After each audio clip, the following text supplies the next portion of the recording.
late for the first time. It's fascinating. I should be charged a fine. Are you ready?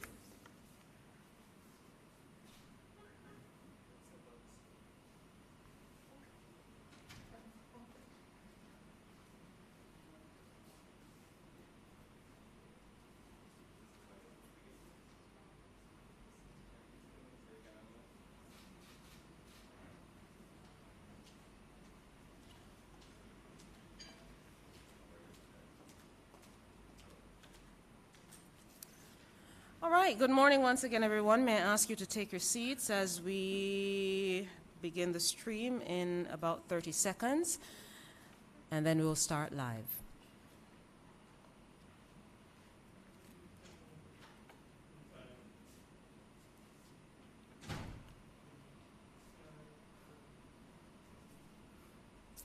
Good morning and welcome to the banquet hall here at Jamaica House on the grounds of the Office of the Prime Minister in Kingston, Jamaica.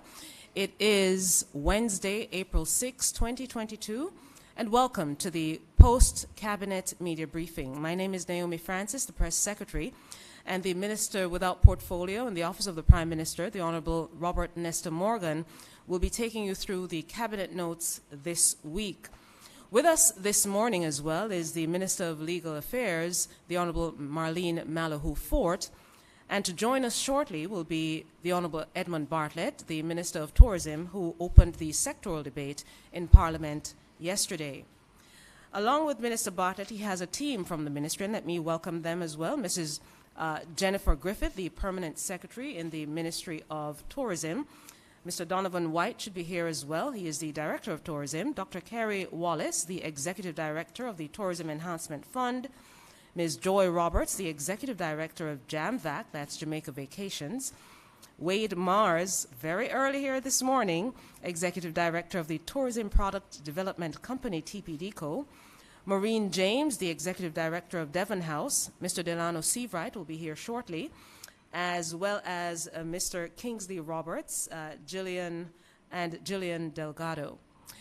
Today is very special because it's the resumption of our face-to-face media briefing. So let me especially welcome our media partners who are here with us, the Jamaica Observer, Sportsmax, and others.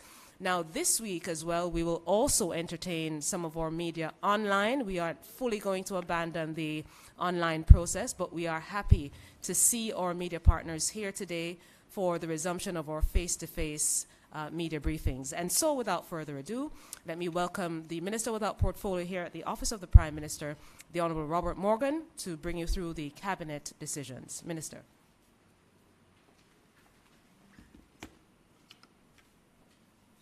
Thank you, Naomi. And thanks to Ministers Malahoo Fort and Bartlett. Excellent presentation yesterday, sir. We will begin with a presentation of the decisions of Cabinet, after which we'll have a presentation by Minister Marlene Malahoo Fort, and also following that, a presentation by Minister Edmund Bartlett. I would like to start with the decisions of Cabinet with the proposal to amend the Education Act 1965, and this is regarding the criteria for the appointment of principals.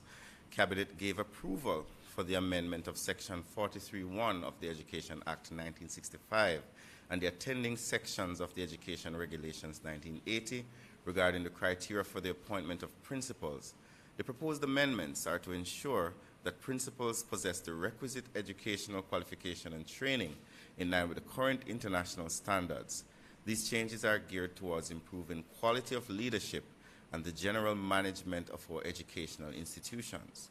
Cabinet also approved the proposal for a change from the use of Section 3, subsection 3 to Section 4 of the Public Procurement Act as the mechanism for the exclusion of the National Education Trust School Architectural Design Competition from the public procurement procedures.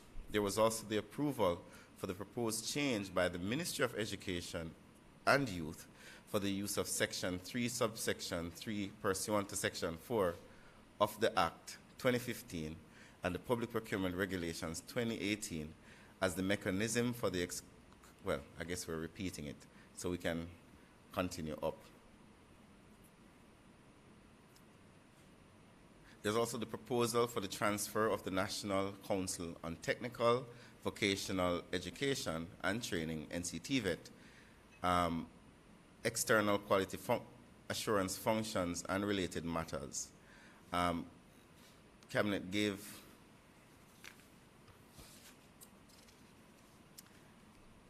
my apologies. There was also the approval of the purchase of a property located at 6 Upper Lady Musgrave Road, and this approval was done to purchase the property from the National Commercial Bank, Insurance Agency and Fund Managers Limited at a total of $220 million. The property will be registered in the name of the Commissioner of Lands and will be used for the purpose of housing the Center for the Investigation of Sexual Offenses and Carnal Abuse. There is also approval for the project development process for the piloting and agribusiness cold chain for Jamaica ABC project. There was also the approval of the relocation of the Jamaica Society for the Prevention of Cruelty to Animals to part of the premises at 193 Old Hope Road. I think this is Hope Gardens. And this was done because of challenges the JSPC has been having with their current location. There was also the approval of the Government of Jamaica Service Excellence Policy, which is geared towards standardizing the way in which ministries, agencies, and departments engage and treat with customers. As such, it is expected that the public, once implemented, will recognize positive changes in their interactions with ministries, departments, and agencies. As you may have been advised through Parliament, there was also the approval for the reduction of import duties on electric-powered vehicles from 30% to 10%, and the exemption of the annual registration fees on batteries for electric vehicles. We also saw the appointment of the board of the members of the board of the Standard Council, members of the board of the Advisory and Appeal Tribunal of the National Compliance and Regulatory Authority, appointment of an additional member in the name of Mr. Christopher Record,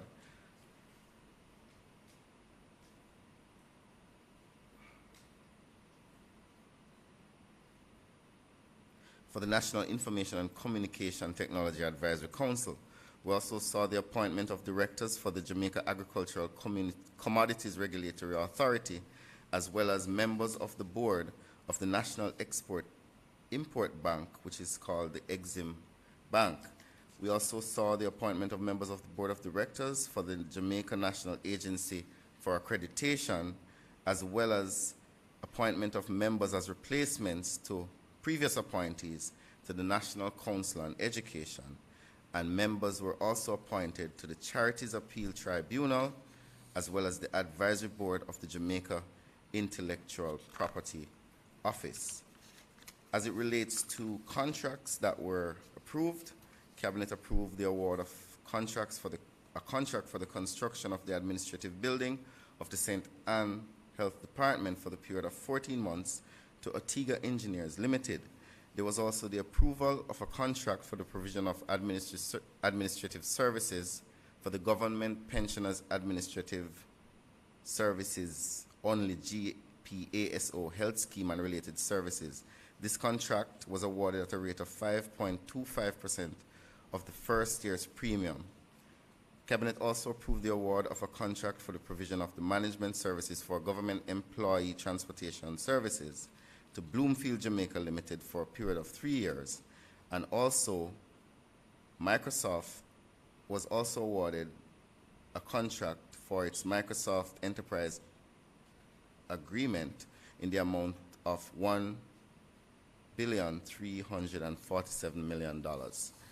There was also the approval of a variation of a contract for architectural services for the project to renovate a public building west in the amount of $27 million, or 61% of the original contract, to Harold Morrison and Robert Woodstock and Associates Limited.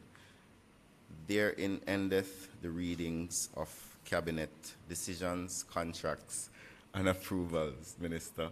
I would like to now welcome Minister Malawi Fort to make her presentation, and then we will have the star of yesterday's Parliament, Minister Edmund Bartlett, who gave us some really good news, who will also make a presentation, after which we will take questions. Minister.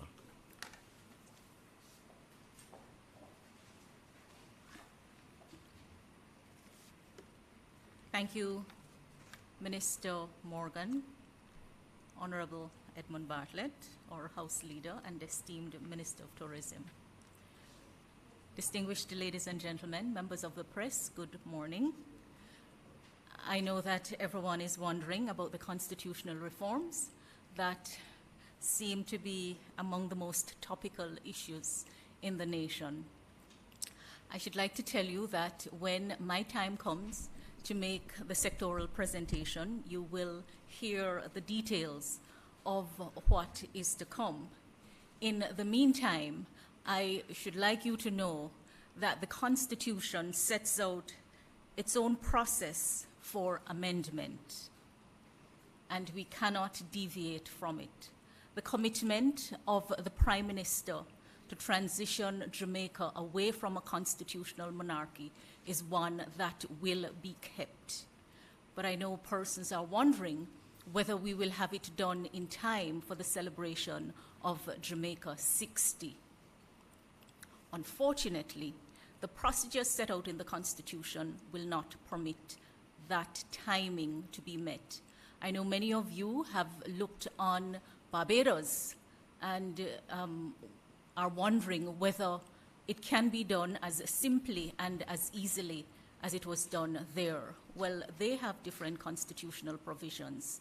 And unlike Jamaica, they did not require a vote from the people to make that important change in their constitution. So today, I'd really like to tell you that in order for the Constitution of Jamaica to be amended, the procedures that are set out in the Constitution have to be followed. And we generally have three types of provisions in the Constitution of Jamaica. What you call ordinary provisions, which require a majority of all members of the Houses of Parliament, different from all members present and voting, what we call a simple majority. And these are the non-entrenched provisions. And constitutional scholars say that non-entrenched provisions really refer to those provisions that are not considered generally vital to the survival of the principles of parliamentary democracy and constitutionalism, which form the basis of the constitutional system. Nonetheless, they do have important provisions. And then we have the second type of provisions referred to as the ordinarily entrenched provisions. And in the Jamaica Constitution, these include the Charter of Fundamental Rights and Freedom, parliamentary privilege of freedom of speech, delimitation of constituencies, and the establishment of the Office of the Director of Public Prosecution, for example. And again, a constitutional scholar and our own Dr. Barnett, in opining on these provisions, indicated that there is really no common factor present in all provisions falling within the class of ordinarily entrenched provisions.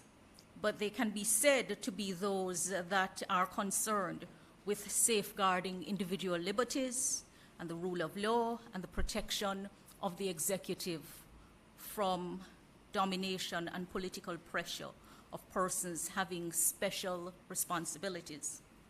And then, ladies and gentlemen, we come to what is called the deeply entrenched provisions, and these are going to be of concern to you as you hear about or move to the Republic of Jamaica.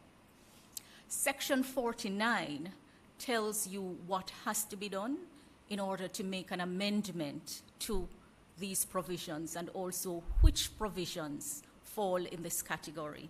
And among them are the provisions relating to Parliament at Section 34, which provides that the Parliament of Jamaica consists of Her Majesty the Queen, the Senate, and the House. There is also Section 35, which speaks to the Senate, comprising 8 senators appointed on the recommendation of the Prime Minister, 13 government senators appointed on the recommendation of the Prime Minister, and 8 on the recommendation of the Leader of the Opposition. And I mention this because when I took stock of some of the matters on which discussion has been ripe on constitutional reform, this is one of the provisions. And then we have others, including 36, which speaks to qualification for election to the House, persons who are qualified for election, and 39, qualification to serve in the Parliament of Jamaica. Commonwealth citizen over the age of 21 years, ordinarily resident in Jamaica in the preceding 12 months. You would know that this one is of concern to Jamaicans in the diaspora who hold citizenship outside of the Commonwealth.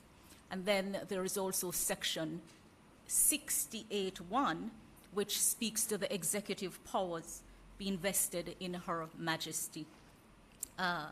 The deeply entrenched provisions, ladies and gentlemen, require a vote of 2/3 members of both houses, and it also requires a vote by members who are qualified to vote in general elections. That's what we call the referendum. But before a bill which seeks to amend the ordinarily or deeply entrenched provisions can go through, there is a requirement of a 3-month period between the date when the bill is tabled on the House and the commencement of debate. So here we are now in April, and we're in the middle. We have just commenced the sectoral presentation.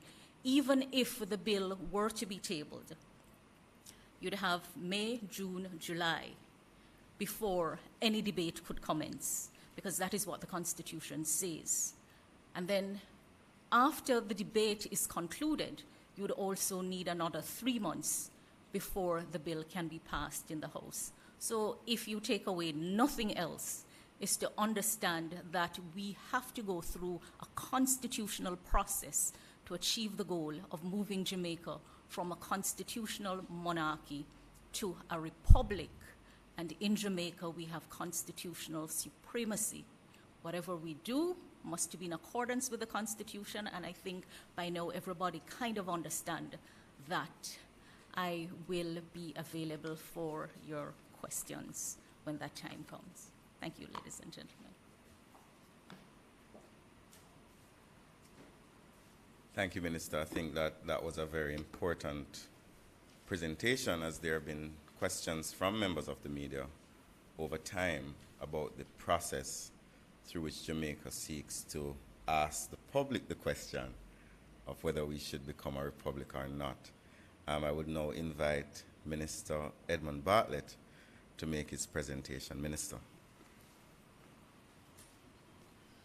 Thank you, Minister Morgan, my colleague, Minister of Legal and Constitutional Affairs, and how very eloquent she was, as she's erudite, in explaining the Constitution and its measures, and how important it is for us to appreciate the context of that constitutional framework and its efficacies, and how we can maneuver to make it a live and living thing as it really ought to be.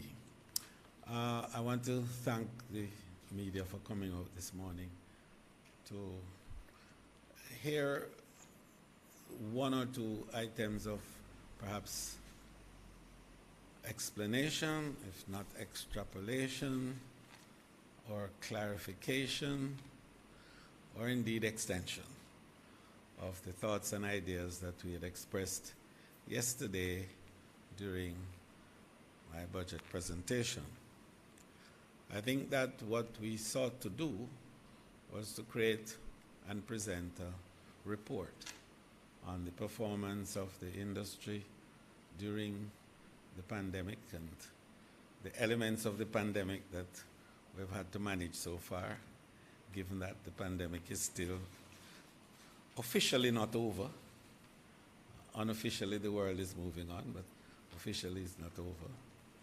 And then we also sought to show a roadmap of the way forward, how this recovery is being configured and architectured, and how it is going to be implemented, what is required for it, and the extent to which it brings challenges, and also how we propose to manage the challenges. So I think the first critical area that is important is the fact that the industry continues to grow, and its growth is ahead of the global growth rate, as it is also ahead of the regional growth rate, and that Jamaica is in fact the fastest growing tourism economy in this recovery process.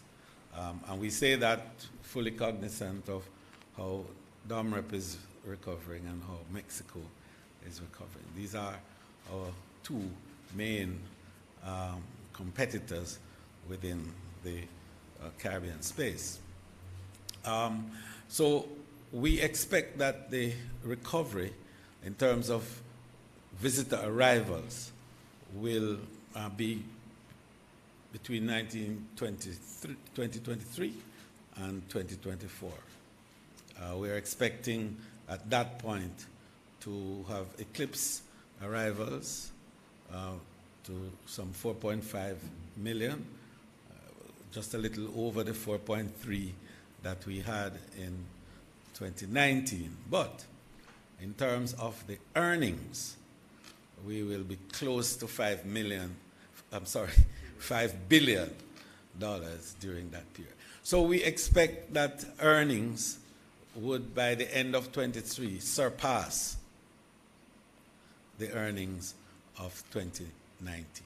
And that's significant because previously your arrivals would go far ahead of your earnings, and the rate of increase of your arrivals always surpass your earnings.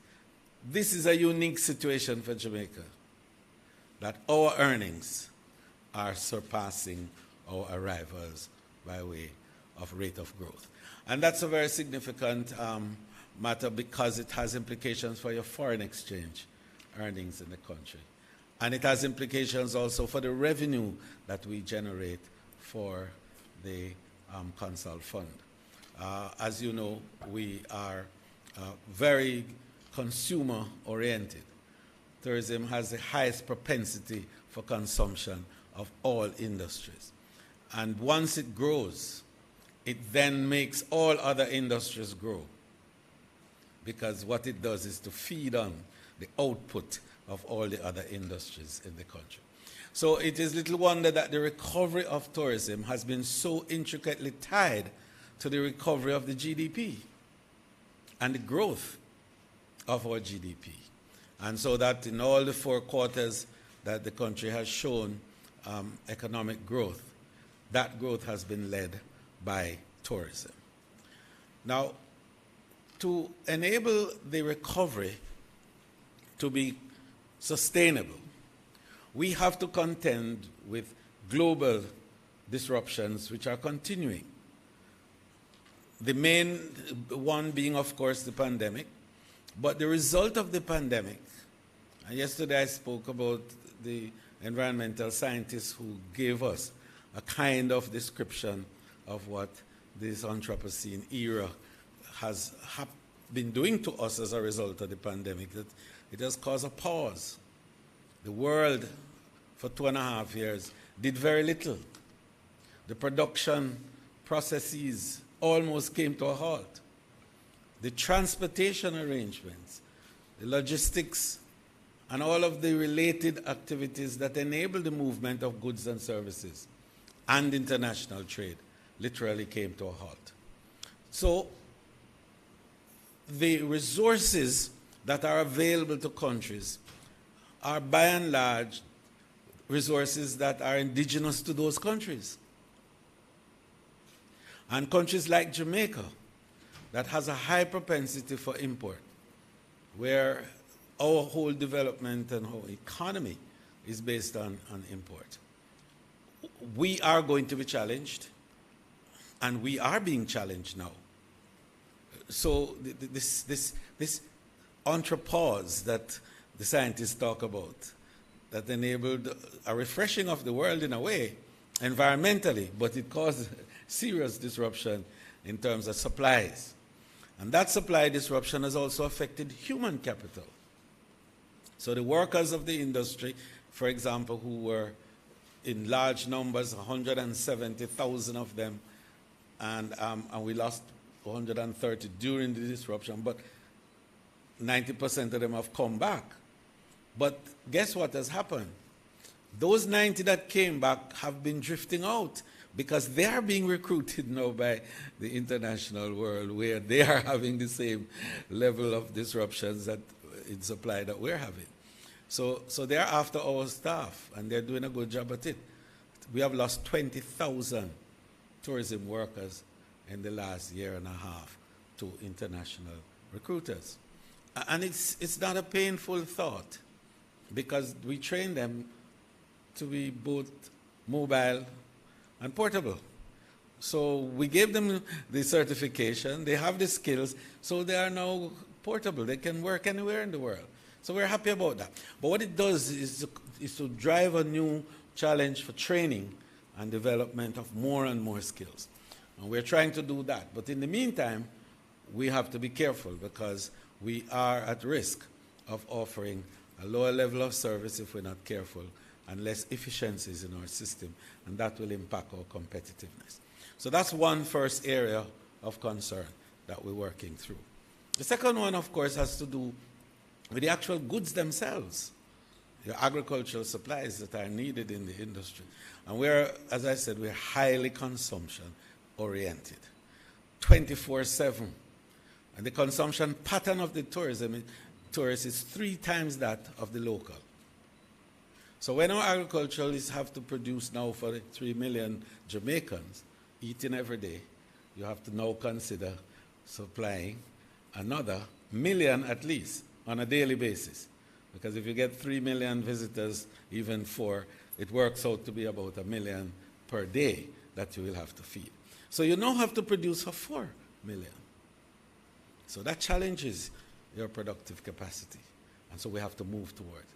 And one of the proposals that we're making in this regard is for us to establish a tourism supplies logistics center. And the Minister of Finance is very warm to it, because what it will do, in addition to everything else, is to provide a new scale of employment for different skill sets. So within the special economic zone, for example, we could have these production centers that are producing agro-processed goods, chutneys and jams and jellies and juices and nectars. We could be producing more of the beverage that the industry needs. We could be producing the furniture that the industry needs, and so on. And that would then be exported to Jamaica from Jamaica, because you know that concept. And because tourism earns in foreign exchange, it will be able to pay in foreign exchange. So the producers within the free zone would be export producers, producing for Jamaica, while at the same time would provide near-shore arrangements for our colleagues in the rest of the Caribbean and other places. So that, I think, is a concept which we are moving very fast with. I've established a team under Wilfred Bagaloo to look more closely at this whole development and to ensure that we can bring it on stream as fast as possible. In doing so, we'll be able to be attractive also to the cruise lines for home porting, so that they can have their supplies in Jamaica instead of having it in the United States or other places.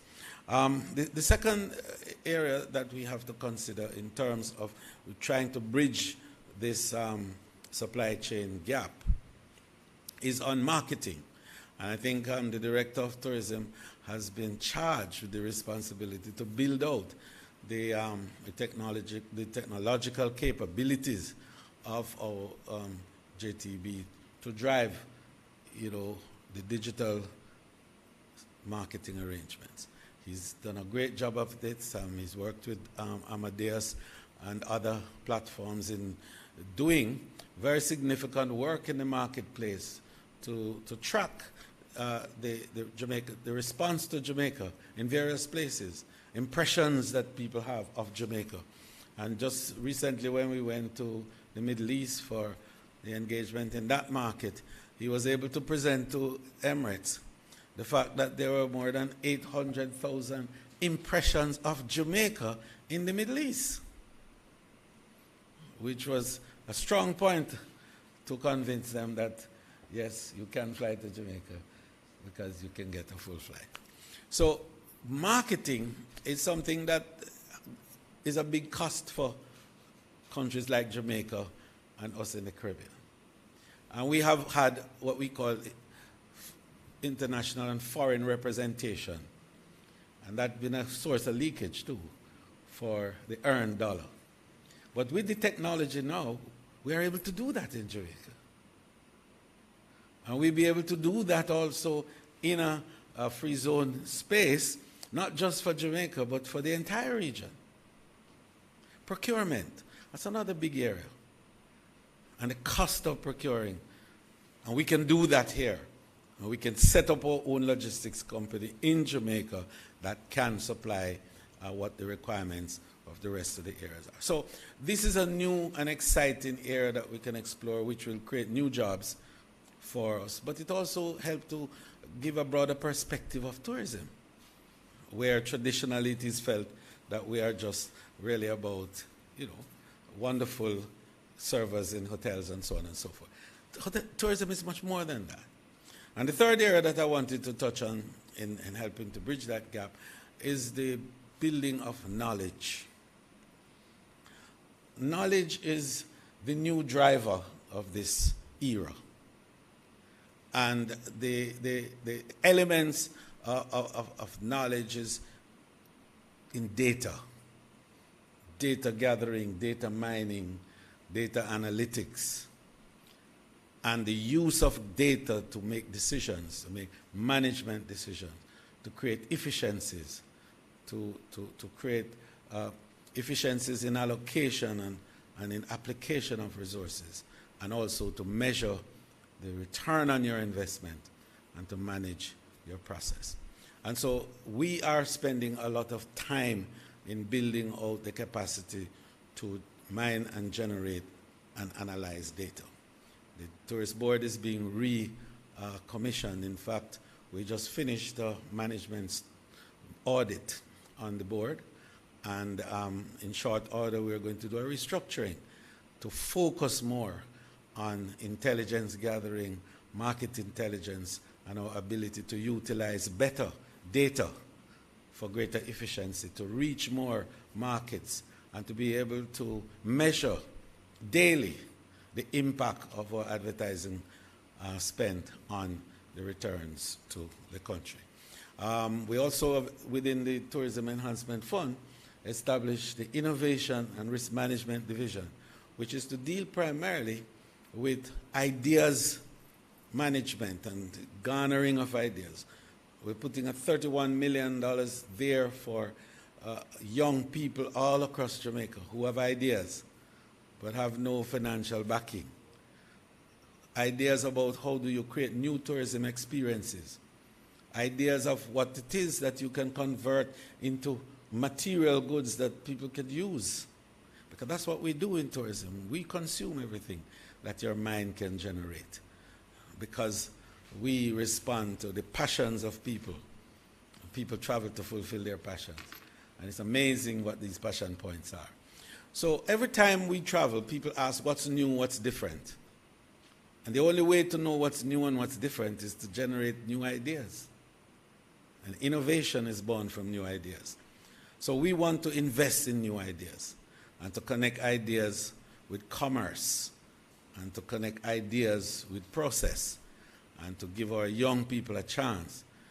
Whether you have graduated from university or you didn't graduate from anywhere, but you have ideas, and those ideas can be converted into material goods and service with a value and a price we are willing to invest in it. Finally, I want to speak about the social development dimensions within the tourism sector as it relates to our human capital and our workers. We developed the pension plan for the industry, not just for workers in hotels or for workers in attraction, but for everybody who works in any area of tourism, from the airports straight to the red cap, to the rafters on the Rio Grande, to the people who sell chicken and jerk pork on the sidewalk, or to the craft vendors. So it's the broadest swath of workers and entrepreneurs that any single pension plan could try to embrace. More than 350,000 Jamaicans are going to be involved in this plan. But it is important for the plan to be fully respected by all. And this is a strong statement I'm making. And we are concerned that there are some elements of the sector that are less embracing. And we understand some of the reasons, but we don't accept it. Because this move is a move to protect the social security of the workers of the industry. Some companies have their own pension plan. We have no problem with that. We say wonderful, because you can't have two. You could also opt to roll it into this big plan, but make sure that every worker has some protection. And you have a responsibility as an employer to contribute to that process, because it's their labor and their effort that is making the resources that you need to sell and the profits that you need to have. And so I'm using this opportunity to urge, because there are possibilities for amendments to the Act, which we do not want to use. But we want to urge you to support it fully and to make sure that the registration is going apace. You're not doing too badly now. I gather that a little over 10,000 have been registered already, but we need more, and we need it to move faster. This government is satisfied that our job is not to intervene in the market to cause disruption, but is to support the market to operate equitably and on the basis of merit. Thank you very much.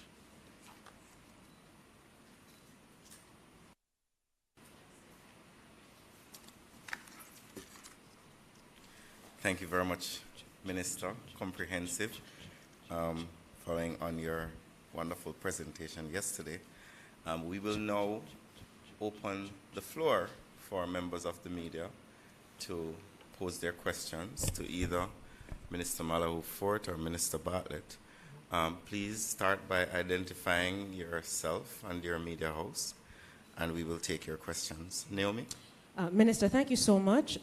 Just to point out as well that we will also be taking questions online, though, again, for the last 2.5 years, we have not had our media representatives here. So for the first time in about 2.5 years, we will have our media here posing questions directly.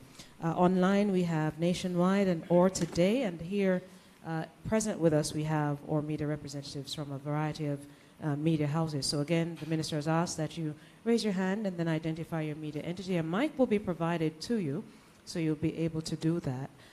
Just as we prepare to hear from the media representatives, Minister Bartlett was, almost bashful in speaking of the tourism pension plan, but let me say that the pension plan for the tourism sector is the only one of its kind in the world, a specific dedicated pension plan for tourism workers. And that is a major achievement for certainly the government and Minister Bartlett as well.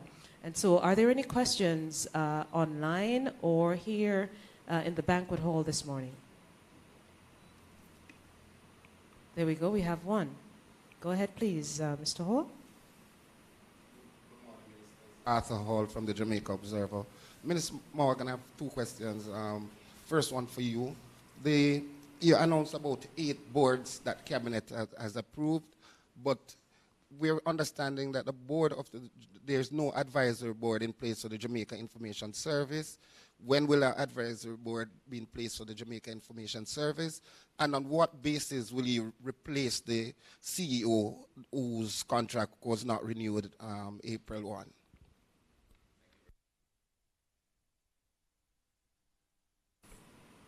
Thank you very much, Arthur.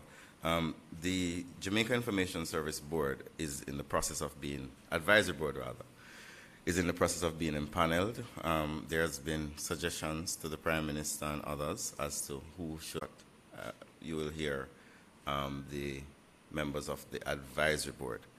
As it relates to who will replace Mr. Namiri, and I would like to take this opportunity to commend her on her 13 years of service as CEO of the Jamaica Information Service. She did an amazing job in taking JIS to where it is now. Based on the legislation, the process by which the CEO will be employed goes through the Public Services Commission. There will be a public advertisement where persons can apply, and the Public Services Commission will do the interviews and due diligence and will make a determination as to who is the best candidate for that position. Is it because there is no CEO in place at the GIS now, why the media has learned, by the way, that the president of Rwanda is going to be visiting the island, and what is the schedule, and how do we get accredited for that visit? So the convention, as it relates to official visits, is that the official announcement has to be agreed by both the receiving state and the state from which the official comes, in this case, Rwanda. So we can't officially announce a visit without both entities agreeing on a time. But I can assure you, though, that that announcement will come shortly officially, and the public will be well in advance aware of the schedule and events that he'll be participating in, of which I suspect members of the media and civil society and others will be able to participate. Kimon Francis, the Gleaner. Minister. Hi, Kimon. Good morning. Morning. It's good to see you face to face after so long. Good to see you too. Can't say the same about Arthur, though. The Prime Minister cites issues and concerns as factors behind Minister Johnson Smith's challenge for Commonwealth Secretary General. Does the Holness administration have concerns about Baroness Scotland's stewardship, contract allegations, and the funding withdrawals? So, I'm very happy that you raised the point. And I will have to take the tone and tenor of the Prime Minister yesterday. Minister Johnson Smith's candidature is a positive candidature. And I'm not going to feed in, or the government is not going to feed into any conversations related to the tenure of the incumbent. That is a matter that the incumbent will have to address on her own. Our duty is to promote the excellence of our candidate, and I'm sure you'll agree that she's an excellent candidate, competent, well-read, and has a positive and substantial reputation internationally. Based on the Prime Minister's commentary yesterday, you'd have heard of many states who have agreed or have offered to be ambassadors for this candidature. You would have heard of significant support from regions across the world. Our candidate is about building bridges and to speak about the positive attributes of the Commonwealth and how we as a nation can contribute to that positivity. So we're not going to get into any conversations about another candidate. We're focused on our candidate. Yeah, but this was asked against the backdrop of the Prime Minister stating issues and concerns. Now I'm asking, what are those issues and concerns? And I'm suggesting to you that he went as far down the wicket as the government is willing to go on that matter. So I will not contradict or add to his wise words. Thank you, Minister Kimon and Arthur. We have a question online from Mr. Siobhan Campbell. Siobhan, can you unmute and just fully identify yourself and go ahead with your questions? Good morning. Can you hear me? Hi, Siobhan. Good morning. Good morning. Siobhan Campbell, Nationwide. I didn't know Just that your middle name was a quick question Wayne. to the Legal Affairs Minister. The move towards a republic, what impact, if any, would that have on maintenance of the Privy Council as our final appellate court? And if it has no impact, is there a consideration in that move towards a republic to move away from the Privy Council? Thank you for your question, Siobhan. There are two distinct issues, distinctly different procedures for changing those provisions of the Constitution. You do know that there is mixed views. There are mixed views on which final court should be Jamaica's at this time. But I assure you that the decisions to be taken will be taken in the best interest of all Jamaicans. Thank you. A question inside. Minister, just before you leave, we need 6 months before we can go to a referendum on moving to the Republic of Jamaica. Has drafting instructions been given for the legislation to effect that? And when do you expect the bill to be tabled in Parliament? We're not at the stage of drafting instruction as yet. I have completed my assessment of the deeply entrenched reform issues. You do know that the process has to be carefully sequenced. We've had more than enough litigation on constitutional matters, which means that we have a lot that we can learn from and a lot of guidance. The questions also to be put to the electorate, those have to be carefully designed. But I think all Jamaicans can be excited at the prospects. You know, we've had a lot of talk about this kind of constitutional reform, and Prime Minister Holness has taken the step that no other Prime Minister before him has taken. And I assure you that I have been doing the work, and personally I'm very excited because as a constitutionally supreme jurisdiction, and from my time as Attorney General and now in this role, I have learned so much. And I have been very close to the issues of the people. And I'll tell you that there is much to be excited about. So don't rush it, Arthur. Process is as important as the event. Wait, and Minister, the substance. you're giving me an answer like Kamina Johnson-Smith. No, not at all. Minister, can you say to Jamaica today, what is your target for the legislation to establish a Republic of Jamaica? What is your target? You know, Arthur, you are such an experienced journalist, and I have read so many concerns being raised about grand announcements and the failure to keep timelines set. I will be making my presentation, and I think Minister Bartlett has assigned me May 11, which is an anniversary date of the ministry.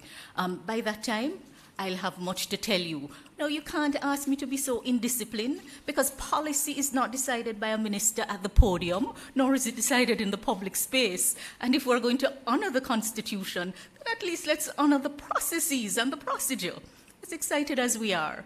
Good man, if we haven't learned from anything, we must learn that we have to sequence our steps, and we must learn that the procedures set out in the Constitution have to be faithfully abided by. So stay with me, and then you'll be as joyful as I am when that time comes. You think we have August morning yet? Wait until it comes.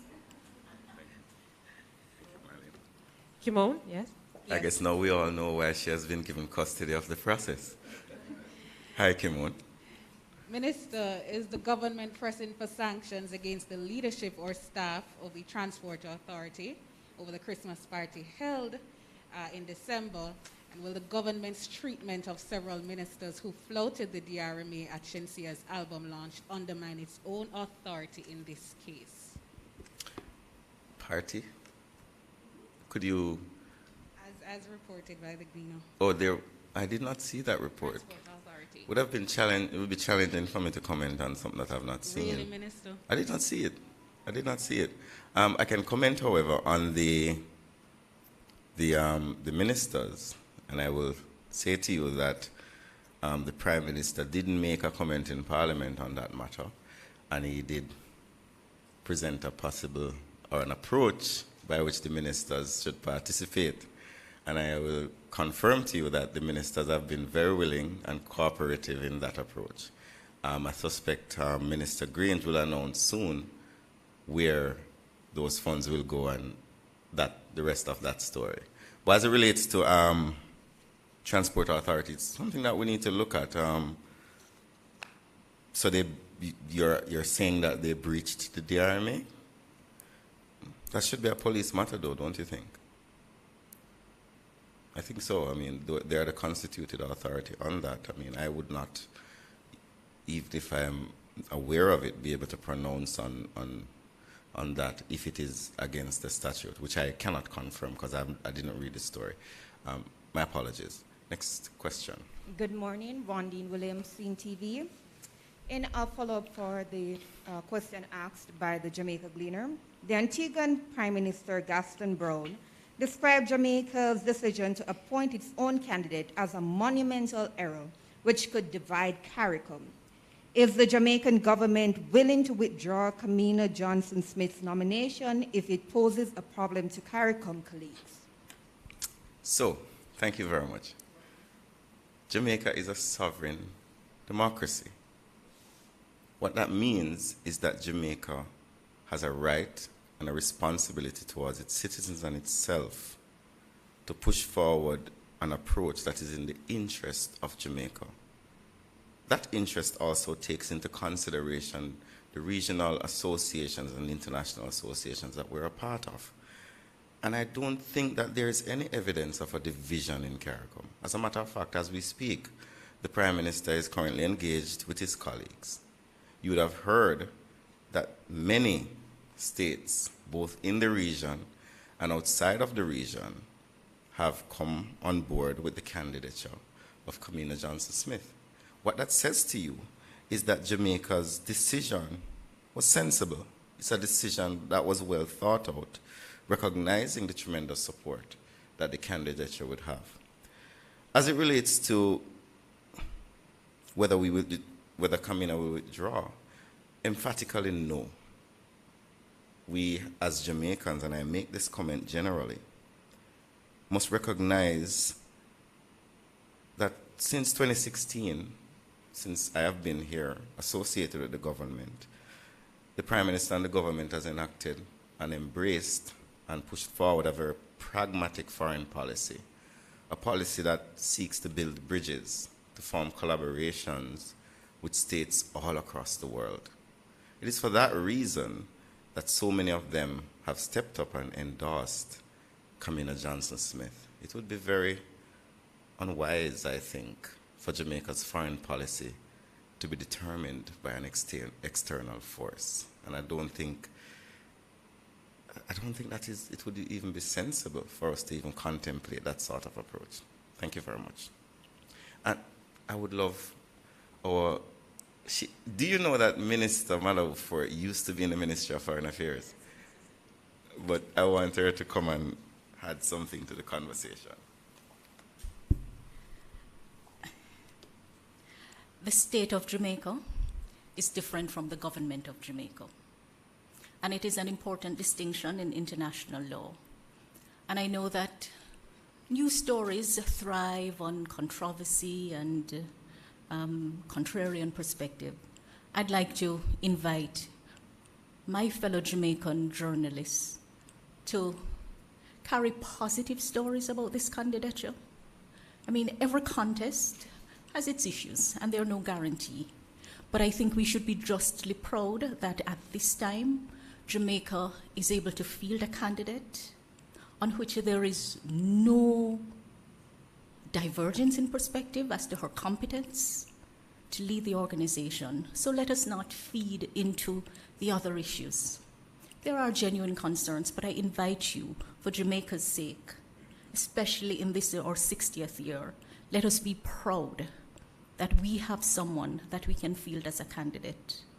And it's not about your personal feelings on the matter, but as Jamaicans, let us celebrate Jamaica's contribution regardless of what the outcome will be, the fact that we can field a candidate at this level on whom there is no disagreement about her eminence, qualification, and suitability for the position is something we should all be justly proud of. Thank you. And I think it's highly appropriate, the way you framed it, and the fact that Minister Bartlett is here. Brand Jamaica is a strong brand. It's a positive brand. It's a brand that brings people together. It's about love. It's about unity. It's about freedom. It's about liberation. It's about self-actualization. That's why so many people come here. That's why our music is so enticing. That's why when we stand on platforms, whether it's at the G20, whether it's at the COP, there's respect for Jamaica. And we should be very careful as Jamaicans to allow external forces to caricature us. We have to be very strong in protecting our brand, protecting the dignity and integrity of our society and how people see us outside. And that, I think, is part of the work that Minister Bartlett has done in terms of promoting Brand Jamaica with JTB, is to protect the brand, because those things have spin off. We could not be here today discussing the candidature of Minister Kamina Johnson-Smith without tremendous work done by tourism, the work that was done in Dubai and other places to extend the reach of Jamaica. So I associate myself, Minister, with your positioning that we have to look at this as an immensely positive development, and we should not allow anything to throw negative oil in good water. Do we have any more questions? Yes, Minister. We do have one more online, and then we'll take one more in-house. So let's go to Mr. Gavin Riley, and then we'll end with our question in-house. Gavin? Yes, good morning. My question is to Minister Morgan in relation to the CARICOM Secretary General bid. Mr. Holness, in his presentation in Parliament yesterday, said that Jamaica was more or less confident it would succeed in becoming, well, assuming the post of Secretary General. Is there any consideration by the government at this time for a replacement in terms of the Ministry of Foreign Affairs? And secondly, is there any need for Jamaica to review its standing in CARICOM? You've asked some very high policy questions. I'm a lowly minister without portfolio, but I will try to attempt them. The appointment to cabinet, especially for an area as sensitive and important as foreign affairs, that's the imprimatur of the Prime Minister. I could never even opine on it, other than to say we await his decision as to what he will do. As it relates to a review, so we should not be, we're in a competitive political environment here in Jamaica, and we're also in a competitive global environment. Countries are going to put forward candidates, and other countries are not going to like it. But the fundamentals are what are important. Jamaica has a very positive relationship with every single member of CARICOM. As a matter of fact, Jamaica seeks positive relationships globally. We are not a country of division. We're a country of building bridges. So I don't know if we could even go to that extent to contemplate review. We did a review already, and there was conclusions in the review about how Jamaica should approach deepening our engagement with CARICOM in the area of trade and foreign policy generally. So I don't know if we should take it that serious. And Minister, would you like to join me here? Just to reiterate that the appointment of any minister is constitutionally the prerogative of the Prime Minister. But in respect of CARICOM, ladies and gentlemen, Jamaica is a proud member of the Caribbean community. But I want you to understand what our Prime Minister, Holness, is about.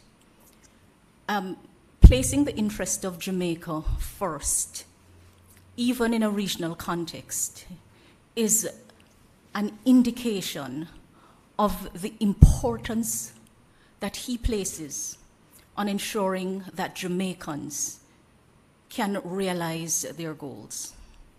I think the time is ripe for us to look at where Jamaica has been, where we are now, and where we'd like to go. Prime Minister Holness has indicated that he is committed to securing the economic independence of Jamaica.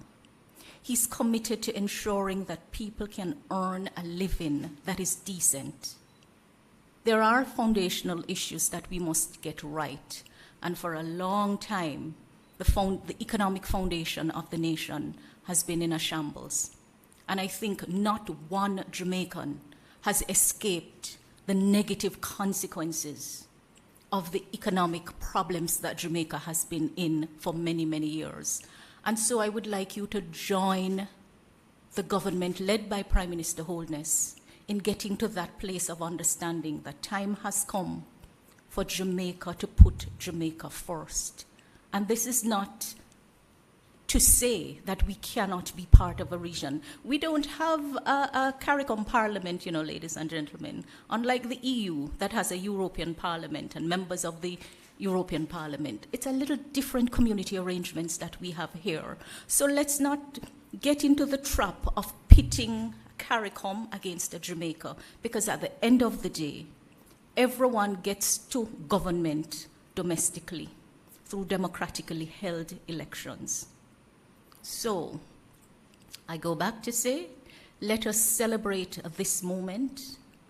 Let us celebrate it for Jamaica first, for the Caribbean community next as the region, and for the entire world, that Jamaica is able to field a candidate that is eminently qualified to head the Secretariat of the Commonwealth of Nations. Thank you, Minister. And so our final question, Ramon? Minister, why have we not heard the names of the countries backing Minister Johnson-Smith? But, Kimon, if you're running an election, you don't reveal your strategies. You couldn't. I mean, so we have started a process of encouraging those who don't support to support, and also securing those who support. I don't think strategically it wouldn't work. And I know as a journalist you have to ask the question, but strategically it wouldn't make sense to reveal who are the people. If they want to reveal themselves, then that is fine. But we have been engaged in a very positive approach towards this process, and we have gotten tremendous support from across all regions in the Commonwealth. And we're very positive about the candidature, and we suspect, well, we're very confident that when the time comes and the announcement is being made, the results will be positive as well. So I'm sure you will hear the name soon, but you'll have to give us time. Thank you very much. Naomi? Thank you so much, Minister. Minister Robert Nesta Morgan, Minister without portfolio in the Office of the Prime Minister with responsibility for information. The Minister of Legal Affairs, the Honourable Marlene Malahoo Ford, and our presenter as well, the Honourable Edmund Bartlett. Crystal clear this morning in terms of all the points he raised and the achievements of the Ministry of Tourism presenting with us here this morning. Thank you, everybody, for joining us. And again, we are happy to have had our media representatives here face-to-face as we now turn back to normal in terms of our face-to-face post-cabinet media briefing. Thank you, everyone. Minister, thank you so much. And we'll see you again next time for another post-cabinet media briefing. Good morning. Thank you.